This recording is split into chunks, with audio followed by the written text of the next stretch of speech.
비트코인의 연도별 트렌드를 정리한 차트에 의하면요.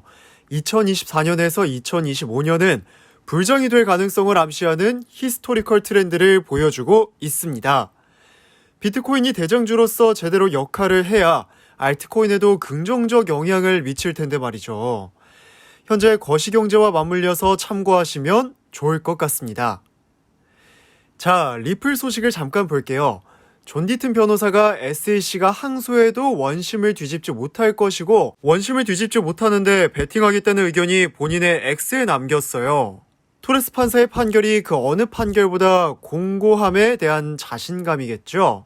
호주의 암호화폐 변호사 빌 모건 역시 토레스 판사가 XRP 판매를 세 가지 유형으로 분류해서 판결한 이유는 SEC가 XRP 판매를 세 가지 유형으로 분류해서 주장을 했었고 판사는 SEC의 의견을 충분히 받아들이고 이를 근거로 판결한 것이라고 주장을 하고 있어요. 따라서 판사의 판결에는 오류가 없고 다만 SEC에게는 유감이라는 내용을 남겼어요.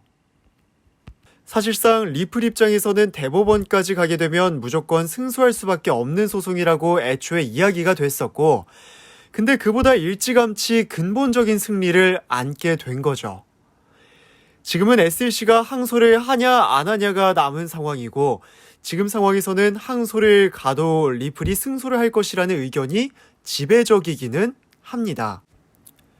그럼에도 불구하고 리플 XRP 홀더 입장에서는 항소라는 자체가 불확실성의 시작이 될 수 있기 때문에 사실상 리플 XRP 홀더분들을 위한 가장 좋은 선택은 항소 전에 합의를 하거나 혹은 SEC가 항소를 포기하고 기타 다른 소송에 집중하는 것이 될 것 같아요. 루나 테러 사건을 수사 중인 우리나라 검사가 오히려 토레스 판사의 판결을 코인의 증권성을 입증할 증거로 제출할 예정이라고 합니다.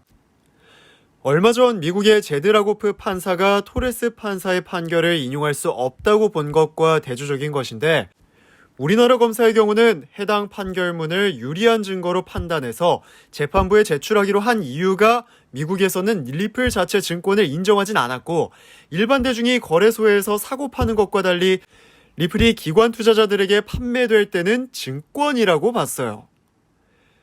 특히 국내 기준으로 볼 때 리플이 증권으로 인정받으려면 수익을 귀속받는 권리성까지 입증이 돼야 한다. 즉 송금 사업 수수료를 투자자들이 받을 권리가 보장되어야 증권으로 인정받는데 리플은 그렇지 않은 케이스고 그렇지만 테라폼 랩스에서 발생한 이익을 나눠줄 것을 테라폼 랩스는 약속을 했고 투자 자금을 받았기 때문에 리플 케이스와는 다르다고 이야기를 하고 있는 겁니다. 간단히 말씀드리면요. 결론적으로 토레스 판사의 판결을 보면 리플은 증권 거래로 볼 수 없지만 토레스 판사의 판결을 근거로 볼 때는 테라폼 랩스의 경우는 증권 거래로 볼 수 있기 때문에 그것의 증거로 제출할 것이라고 보시면 될 것 같습니다. 미국의 판결에 더해서 우리나라의 증권적 해석을 보태서 소송이 진행될 것으로 보입니다. 후오비가 준비금 부실로 인한 파산설이 계속해서 이야기가 되고 있어요. 결론적으로 후오비의 창시자 겸 고문 그리고 후오비의 커뮤니티는 해당 의혹은 퍼드임으로 무시해야 한다고 하고 있고 공식적으로 해당 내용을 트윗과 관련 사이트에 남겼는데 후오비의 메시지는 매년 후오비를 반대하는 일부 사람들로 인한 퍼드가 발생했지만 그럼에도 불구하고 후오비는 계속해서 성장해 나갈 것이라는 거예요.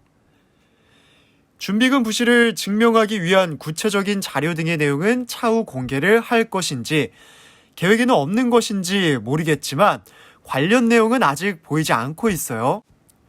어쨌든 이미 주말에 후오비 거래소에서 공포감으로 6,400만 달러가 유출이 됐어요.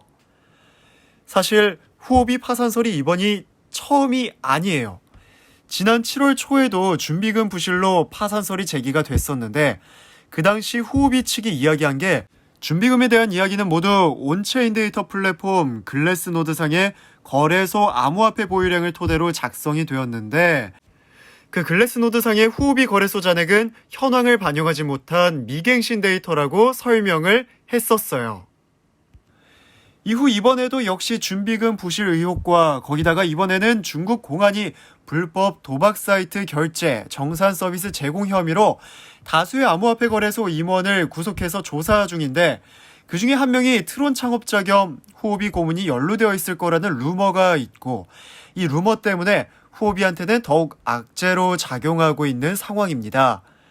암호화폐 투자자 입장에서는 후오비와 직접적인 관련이 없더라도 우리가 FTX 사태를 통해서 이미 경험을 해보았듯이 후오비의 파산은 결국 암호화폐 전체 시장이 악재로 작용하는 만큼 상황을 잘 지켜보셔야 할 것으로 보입니다. 오늘 준비한 영상은 여기까지입니다. 시청해주셔서 감사드리고 더 궁금하신 게 있다 하시는 분들은 상단에 제 번호로 문자 꼭 남겨주세요. 감사합니다.